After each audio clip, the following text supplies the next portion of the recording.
पाकिस्तान में सबसे ज्यादा बरतानिया की सिमें गैर कानूनी तौर पर इस्तेमाल हो रही हैं। मुजरिम अपनी शनाख्त को छुपाने के लिए गैर मुल्की सिम्स इस्तेमाल करते हैं। अब तक 8,000 से ज्यादा सिमें बरामद कर चुके गैर मुल्की सिम्स पाकिस्तान की सलामती और सिक्योरिटी के लिए बहुत बड़ा खतरा बन चुकी। दहशतगर्दी, खवातीन और बच्चों को इन सिम्स से हरासा किया जाता है।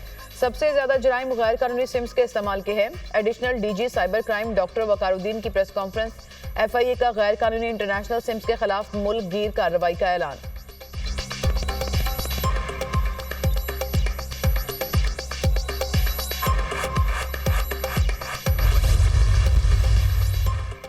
सह मुल्की सीरीज का फैसला कुन मार्का पाकिस्तान की न्यूजीलैंड के खिलाफ बैटिंग टॉप ऑर्डर परफॉर्म करने में नाकाम। फखर जमान 10, साउद शकील 8 और बाबर आजम 29 रन बनाकर आउट।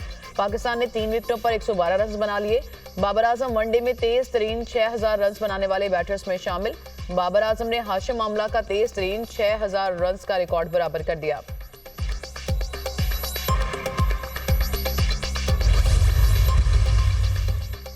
स्मार्ट एग्री फार्म ज़राअत की तरक्की का ज़ामिन। Army chief general Asim Munir और वज़ीर आला पंजाब समेत आला हुकूमती अहदेदारों का SIFC के ग्रीन कॉर्पोरेट इनिशिएटिव का दौरा। वज़ीर आला मरियम नवाज ने smart agri farm, green agri malls और एग्री रिसर्च सहूलत सेंटर का इफ्तिताह किया।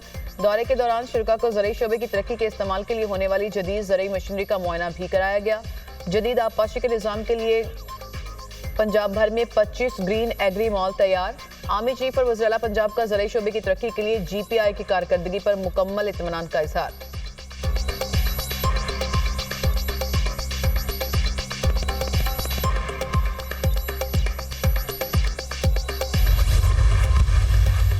हरनाई में तहसील शारग में गाड़ी के करीब धमाका। डिप्टी कमिश्नर के मुताबिक धमाके में 11 अफराद जाम बहक, 6 जख्मी।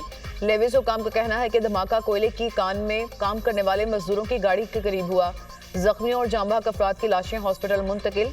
सदर और वज़ीर आज़म की शारग में धमाके की मसम्मत।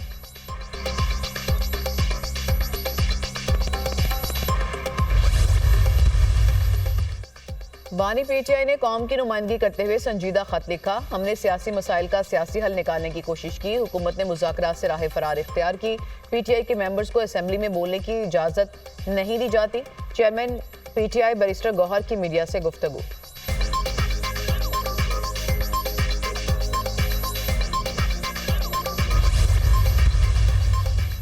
बानी PTI का खत तरले करने की आखिरी हद है। अगर खत वसूल कुरिंदा नहीं पढ़ेंगे तो वज़ीर आज़म भी नहीं पढ़ेंगे। बानी PTI और उनके हवारियों की हरकतों से परेशान हूं कि आखिर इनका एजेंडा क्या है।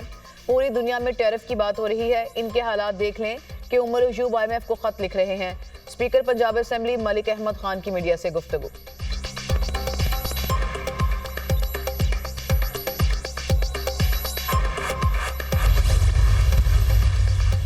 मुझे क्यों निकाला, रुकन कौमी असेंबली शेर अफजल मरवत का नारा। शेर अफजल मरवत के बयान पर हुकूमती इरकान का कहकहा। तहरीक इंसाफ अरकान खामोश रहे। शेर अफजल मरवत की ईवान में आमद पर हुकूमती इरकान ने डेस्क बजाए। आप लोग इनको फंसा ना देना। स्पीकर अय्याज सादिक की मुस्कुराते हुए गुफ्तगू।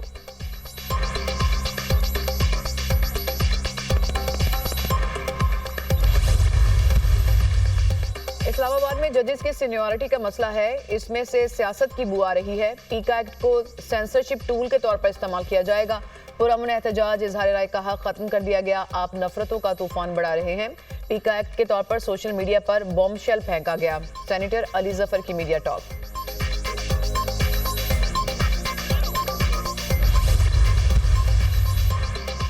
सेनेट में इंसानी स्मगलिंग की रोकथाम का बिल मंजूर। सजा 3 साल से बढ़ाकर 10 साल करने की तजवीज़। वज़ीर कानून आज़म नज़ीर तारड़ ने बिल ऐवान में पेश किया। कश्ती डूबने के हादसात हुए, हमारा इमेज खराब हुआ। अंडर एज गर्ल्स की स्मगलिंग का बड़ा संगीन इशू है। वज़ीर कानून आज़म नज़ीर तारड़ का सेनेट में इजहार ख्याल।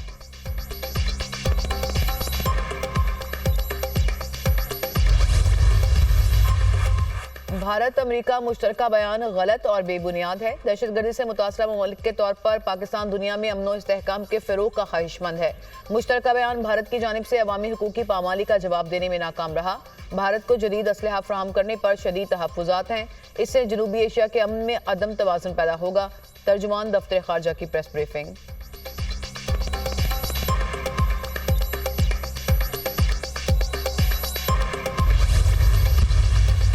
एलओसी पर भारत की तकरीबी कार्रवाइयां बेनकाब हो गई। भारत धमाका खेज मवाद की नकलो हमल और इस्तेमाल से तकरीबकारी कर रहा है। चकोटी, चरिकोट, रखचक्री, देवा में भारतीय आईईडीज मिलने के वाकयात में इजाफा। 2016 के बाद से एलओसी पर आईईडीज लगाने के 54 वाकयात सामने आए। वज़ीर दाखिला आज़ाद कश्मीर वकार अहमद नूर की आला हुकाम के साथ प्रेस ब्रीफिंग।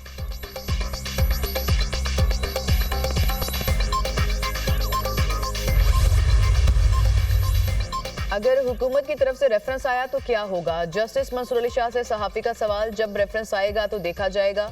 ऊपर अल्लाह ताला देख रहा है। कुछ गलत नहीं किया तो डरना किस बात का? डरे तो वो जिसने कुछ किया हो। किसी से कोई जाती इख्तलाफ नहीं। मुकदमात की शरह देख लें, किसके कितने फैसले हैं, सब वेबसाइट पर पड़े हैं। जस्टिस मंसूर अली शाह का जवाब।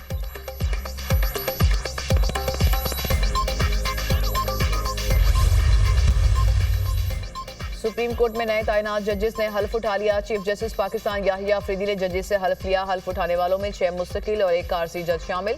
हल्फ उठाने वाले जजेस में justice Mohammad Hashim Kakar, justice Mohammad Shafi Siddiqui, justice Salahuddin Panhwar, justice Shakeel Ahmed, justice Amir Farooq और जस्टिस इश्तियाक इब्राहिम शामिल। जस्टिस मियां गुल हसन औरंगजेब ने बतौर एक्टिंग जज हल्फ उठाया। चीफ जस्टिस ने जस्टिस मियां गुल हसन औरंगजेब से अलग हल्फ लिया। बलोचिस्तान हाईकोर्ट के जस्टिस मोहम्मद एजाज सवाती ने कायम मुकाम चीफ जस्टिस बलोचिस्तान हाईकोर्ट के ओहदे का हल्फ उठा लिया। गवर्नर बलोचिस्तान ने जस्टिस मोहम्मद एजाज सवाती से हल्फ लिया।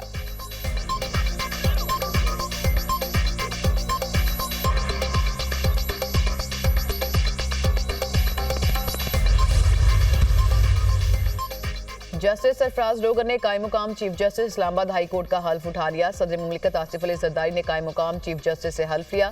जस्टिस जुनैद गफ्फार ने बतौर कायम मुकाम chief justice Sindh high court हल्फ उठा लिया। गवर्नर सिंध कामरान टेसोरी ने जस्टिस जुनैद गफ्फार से हल्फ लिया। जस्टिस एसएम अतीक शाह ने कायम मुकाम chief justice Peshawar high court के ओहदे का हल्फ उठा लिया। गवर्नर फैसल करीम कुंडी ने जस्टिस एसएम अतीक शाह से हल्फ लिया। तकरीब में वज़ीर आला केपी अलीमीन गंडापुर की भी शिरकत।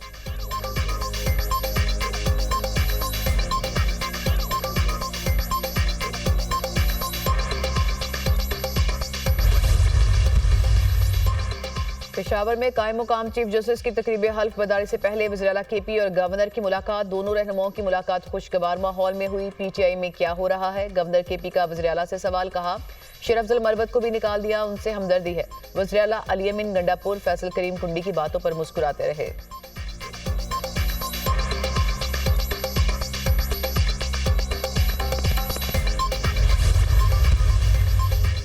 और आईसीसी चैंपियंस ट्रॉफी 2025 के लिए इनामी रकम का ऐलान। चैंपियंस ट्रॉफी जीतने वाली टीम को 62 करोड़ रुपए मिलेंगे। रनर अप टीम 31 करोड़ रुपए वसूल करेगी। इफ्तिताही मैच पाकिस्तान और न्यूजीलैंड के दरमियान खेला जाएगा। बड़े इवेंट के लिए बड़ी तैयारियां। इफ्तिताही तकरीब में F-17, F-16 और शेर दिल लहू गरमाएंगे। तैयारियों के नेशनल स्टेडियम के ऊपर रिहर्सल।